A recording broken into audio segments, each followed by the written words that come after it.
Welcome, ladies and gentlemen, and all you other wonderful creatures out there, to the place where there is no darkness.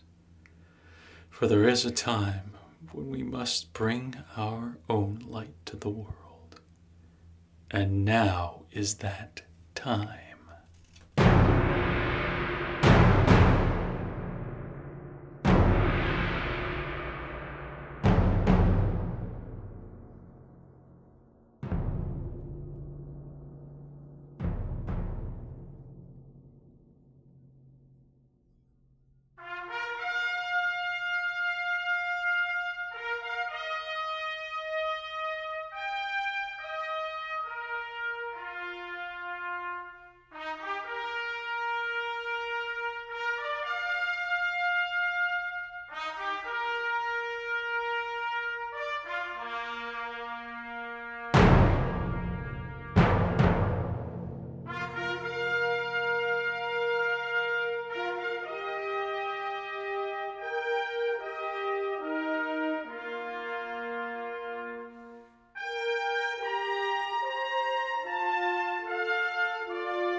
The recent activities of the older secret societies, with one or two notable exceptions, is difficult to trace.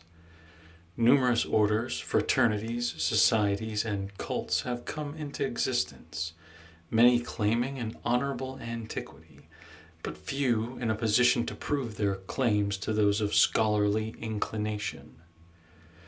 These recent movements may be broadly considered as revivals of old learning, but when their pretensions are seriously investigated, the findings are inconclusive.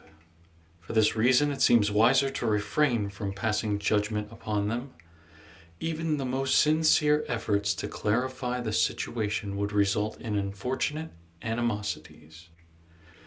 Those addicted to the numerous sects are generally more devout than analytical, and nothing would be gained by offending the devotees of any religious persuasion. The difficulty of tracing the historical descents is also increased by the innumerable divisions which arose in the American religious life. The rise of science undermined the larger institutions of theology and induced thoughtful persons to seek spiritual consolation in movements offering broader and deeper interpretations of rituals and dogmas. As the demand increased, the supply correspondingly enlarged until the boundaries of orthodoxy lost definition.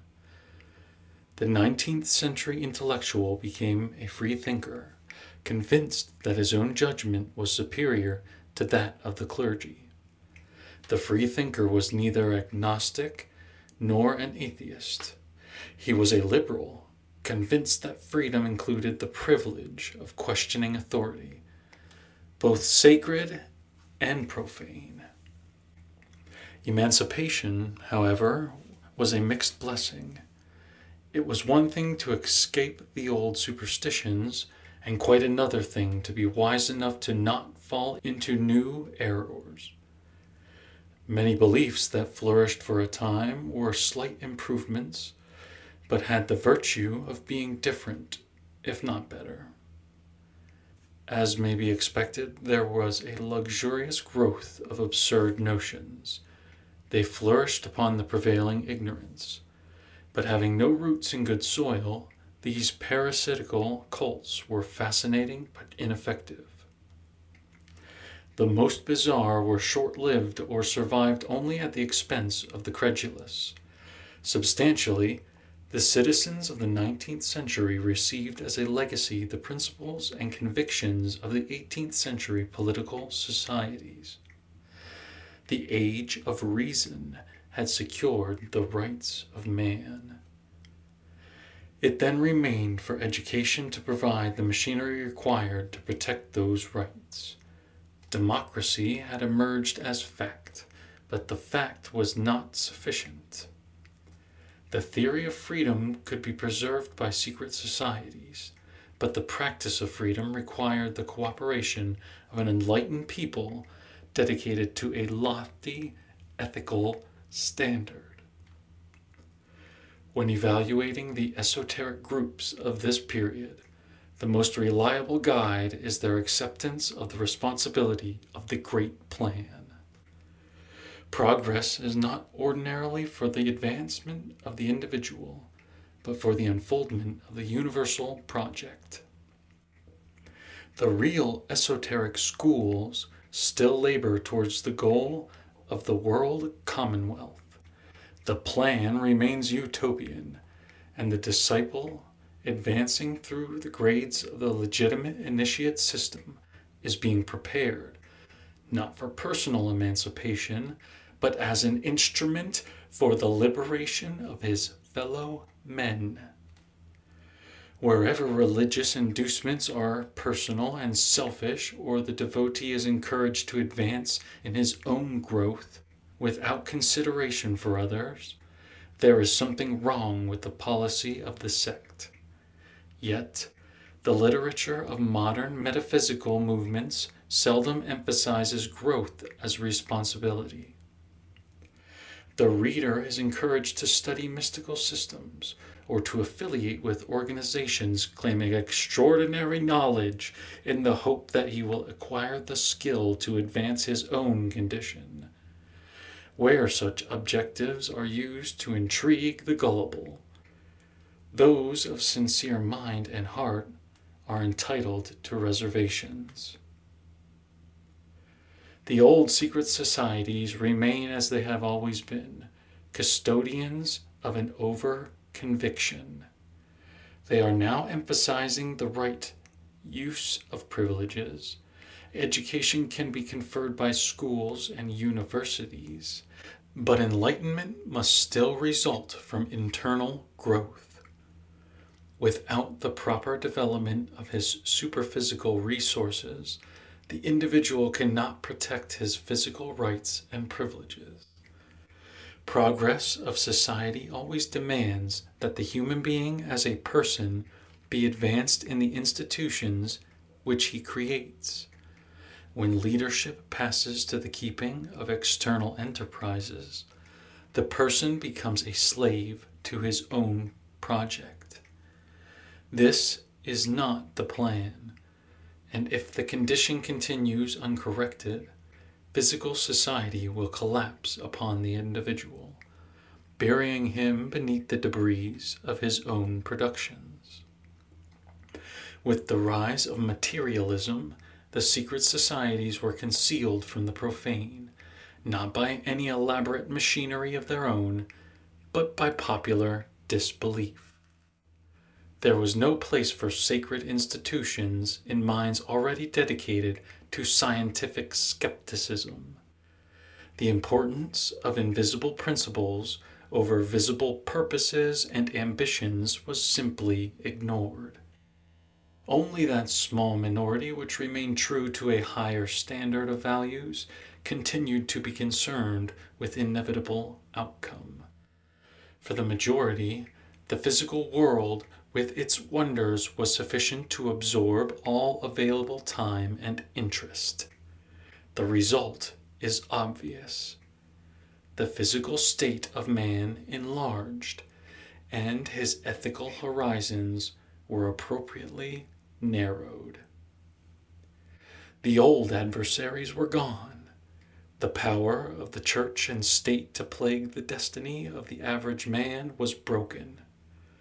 It was no longer needful to struggle against the despotism of feudalism or the perversities of the princes. The Inquisition had lost its terror, and theology was unable to impose its traditional formulas upon a downtrodden laity. But the ills that men must bear changed their appearances, not their substance. The authority of science took the place left vacant by the departing authorities of aristocracy and theology. It was still necessary for the human spirit to struggle against the intolerances of the human mind. Personal ambitions, liberated by the new code of freedom, immediately began to dream of supremacy.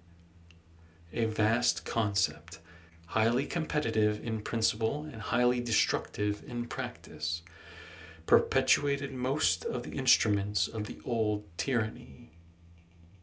Siegfried had slain the dragon, but was in grave danger of being drowned in the blood that flowed from the mortal wound. Having overcome the despotism of entrenched classes, humanity discovered the despotism in itself. It was faced with the unhappy realization that the tyrannical systems are only symbols of those tyrannical instincts which exist in all creatures until they are overcome by enlightened understanding.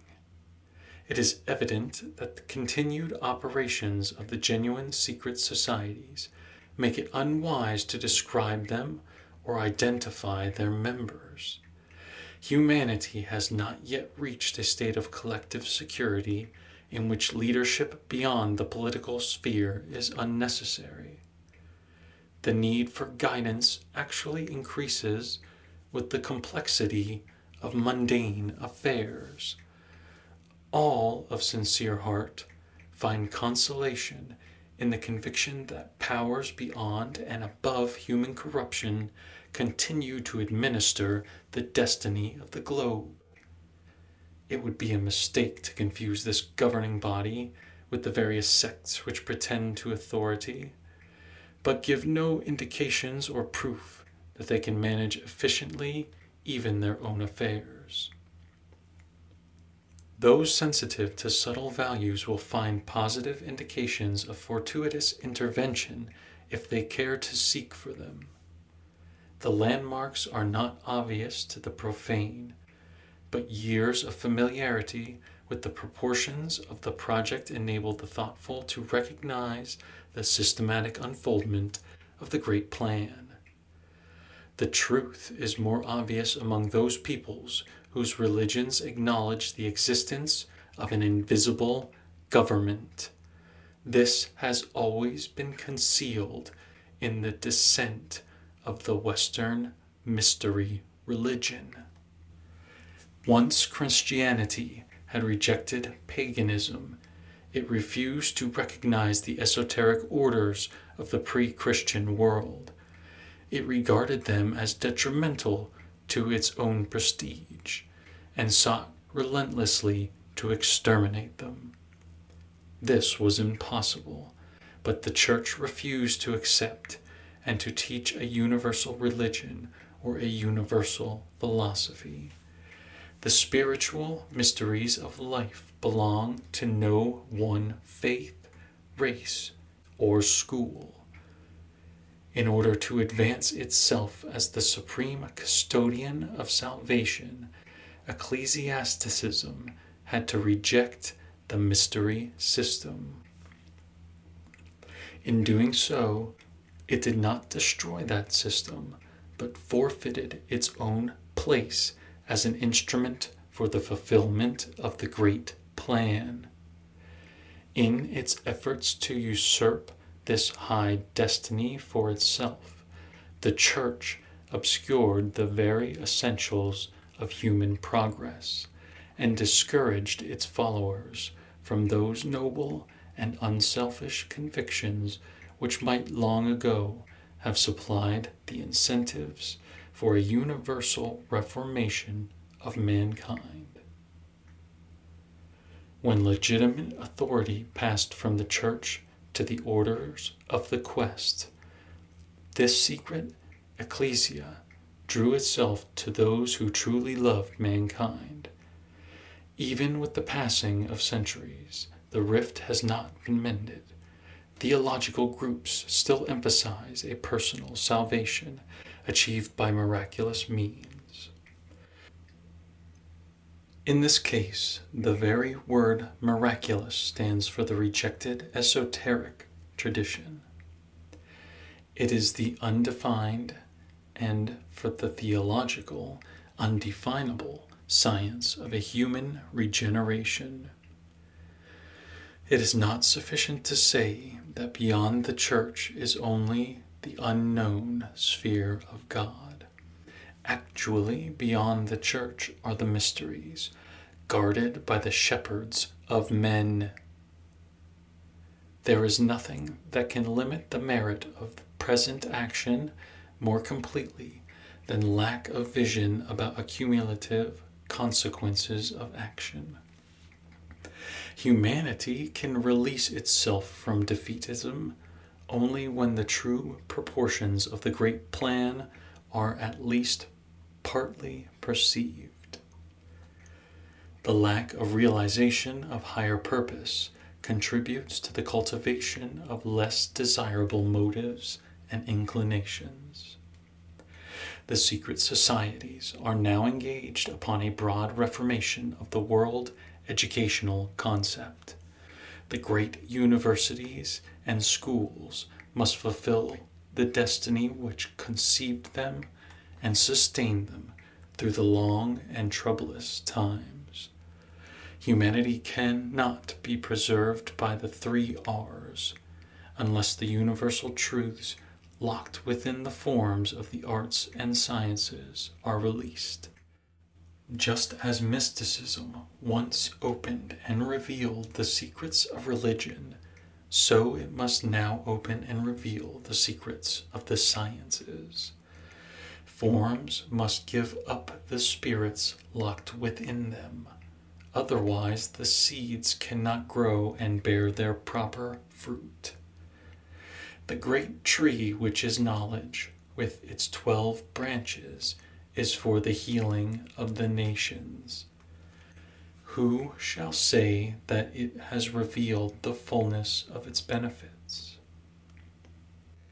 The forces opposing the essential progress of humanity are always embodiments of the 3 great enemies: ignorance, superstition, and fear. As man advances in his collective evolution, these negative obstacles supply a necessary incentive for individual improvement toward collective security. Ignorance is the state of insufficient knowledge. The concept is relative, but sufficient knowledge is that which is superior to whatever circumstances may prevail. Superstition is addiction to that which is untrue. The prevailing superstition is the acceptance of materialism, an acceptance which is indefensible and undemonstrable.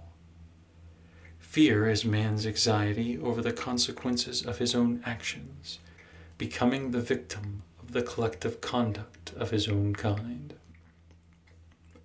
Until every possible interpretation of these qualities of the 3 adversaries have been exhausted, the work of human enlightenment must continue. In each generation, the adept teacher must be out of sympathy with the prevailing abuses. He must always oppose entrenched corruption and strive against what has been called the static of the masses. Human behavior, corrupted by false doctrines, represents its own benefactors. The secret societies are champions of progress through constructive change, but men fear change and doubt progress. Destiny, however, conspires against the permanence of insufficient institutions. Growth is natural to the wise and inevitable for the foolish. Conditions beyond human control are forever breaking down the limitations which man has placed upon his own future. Destiny and the mysteries must win, for they are on the side of the great plan.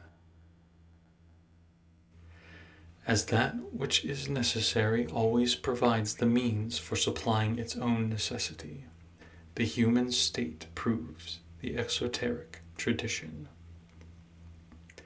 It is not conceivable that there should be laws in space for which there are no channels of release in human society. Truth always comes to man through man. These great initiate teachers have offered their own souls as channels for the distribution of cosmic truth. These teachers are not only unselfish, they are also adequate for the ministry which is their chosen task. Through long periods of discipleship, they have become learned in statescraft, in law, medicine, art, literature, and science. In their natures, philosophy and mysticism have been unfolded far beyond the understanding of the profane. Obviously, the great schools, functioning through their trained and appointed messengers, constitute the highest leadership available to man, or required by man. In order, however, that their work be accomplished, it is not sufficient that they have the needed vision. This vision must be communicated. It must be extended throughout human society until humanity redeems itself by the experience of enlightenment. The security that the world seeks cannot be bestowed. It must be earned. When a sufficient number has attained this degree of true leadership, the imperishable democracy of the sages will become a fact in the mortal sphere.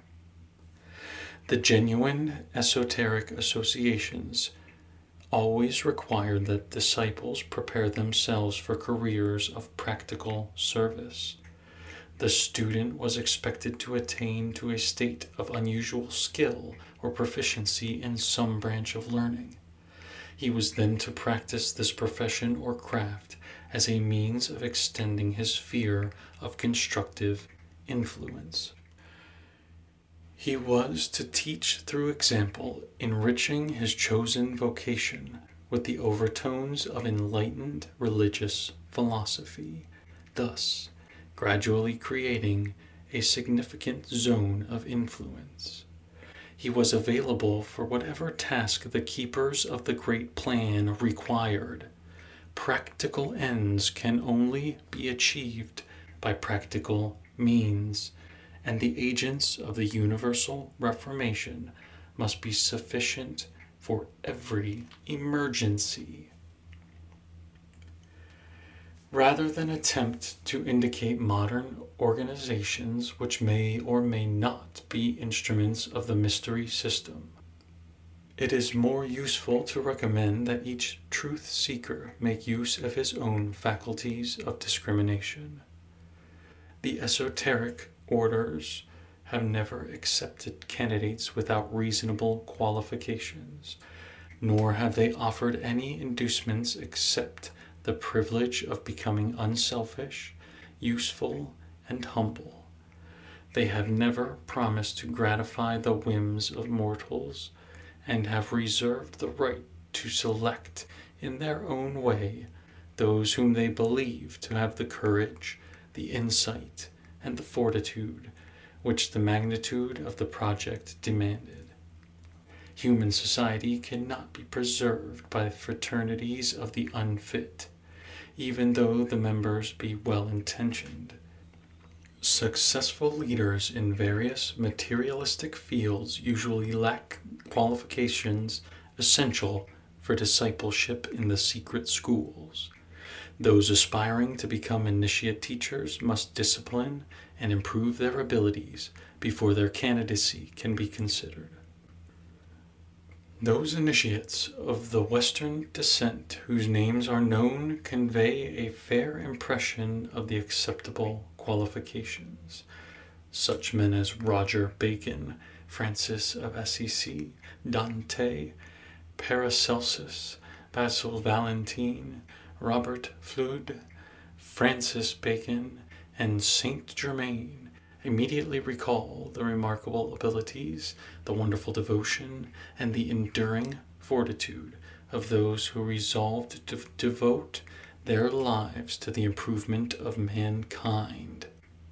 Quiet thinking will dissolve all doubts as to the genuine teachings of the mystery schools and the qualifications necessary to membership.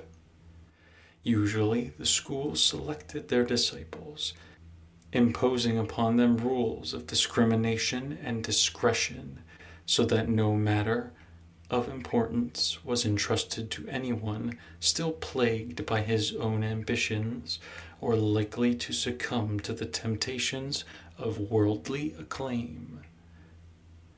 The principal test of existing religious and mystical organizations is, therefore, their practical acceptance of collective responsibility.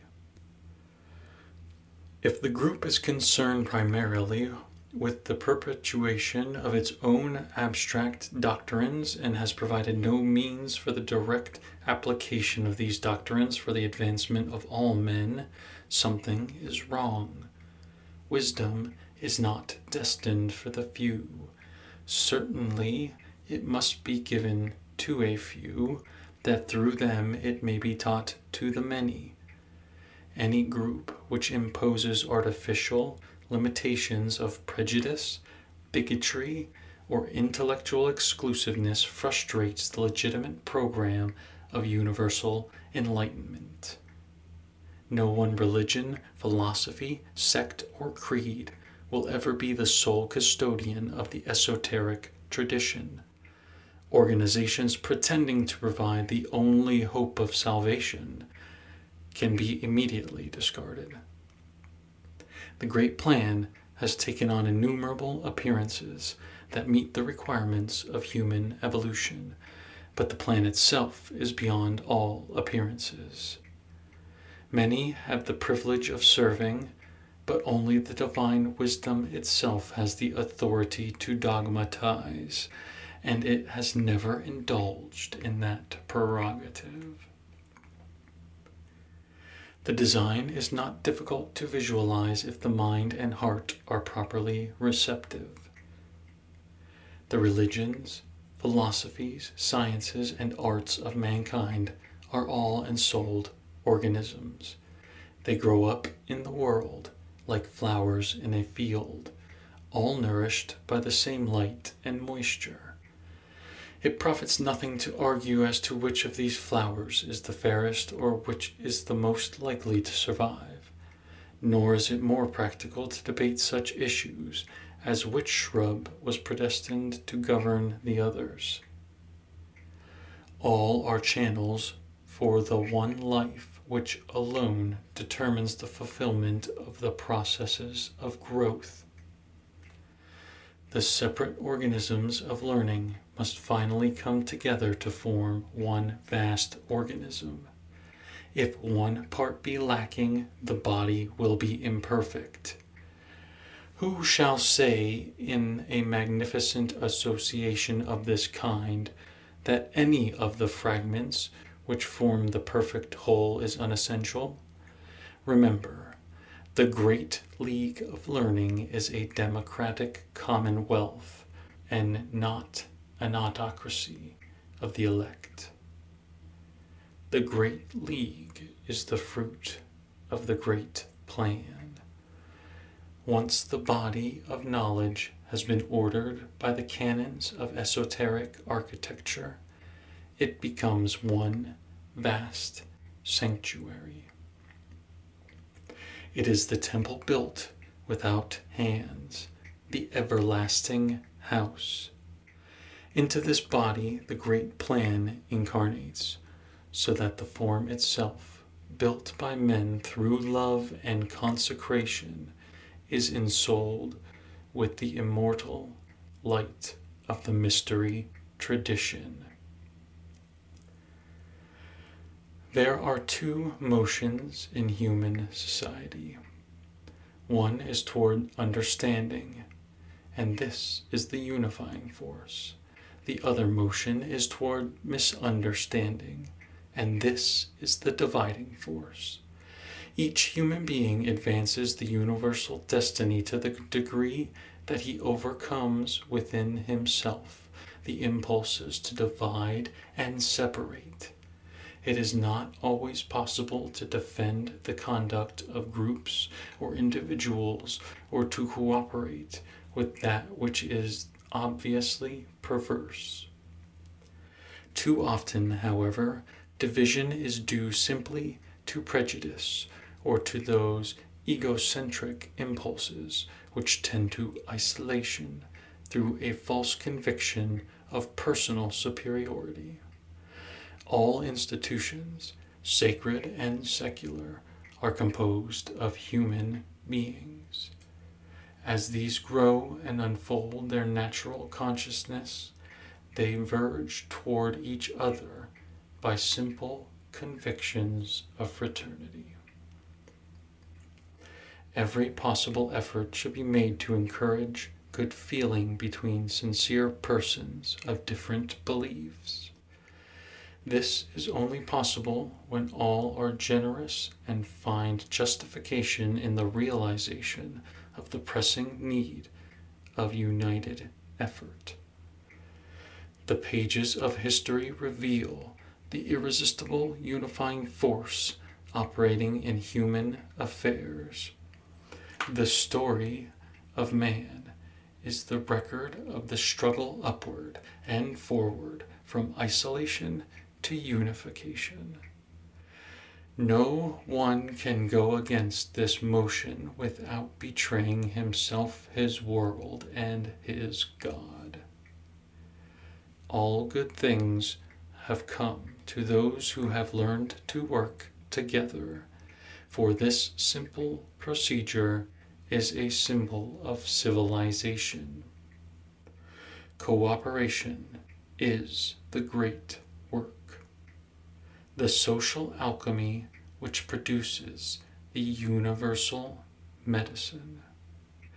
It is recommended that the sincere truth seeker examine the various organizations which have risen in human society, and determine by their works rather than by their pretensions which ones are dedicated to the advancement of world fraternity. Such associations, whether they be actual instruments of the secret schools or simply groups of sincere persons, are laboring in the light and for the light. Once convinced of the reality of the great plan, the individual also receives a vision of realities which enable him to conduct his own affairs in harmony with the larger destiny. The esoteric tradition, first embodied in its adepts and later incarnated in the whole body of humankind, brings the kingdom of heaven to earth, a regenerated human society, unfolding under the disciples of the mysteries, fashions the eternal city, which bears witness to the laws of heaven.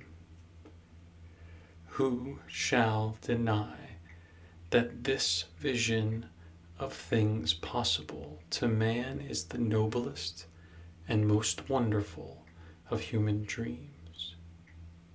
And who shall deny that man has within himself the power to make his dreams come true? Progress builds solid foundations under dreams. The trestle board of the mysteries is the divine dream for humanity. The mystery schools were the sacred colleges, and the first graduates of those secret institutions were the adept builders. These initiate builders were skilled in the arts and sciences required to transform the dream of universal brotherhood into the temporal fact of the divine commonwealth.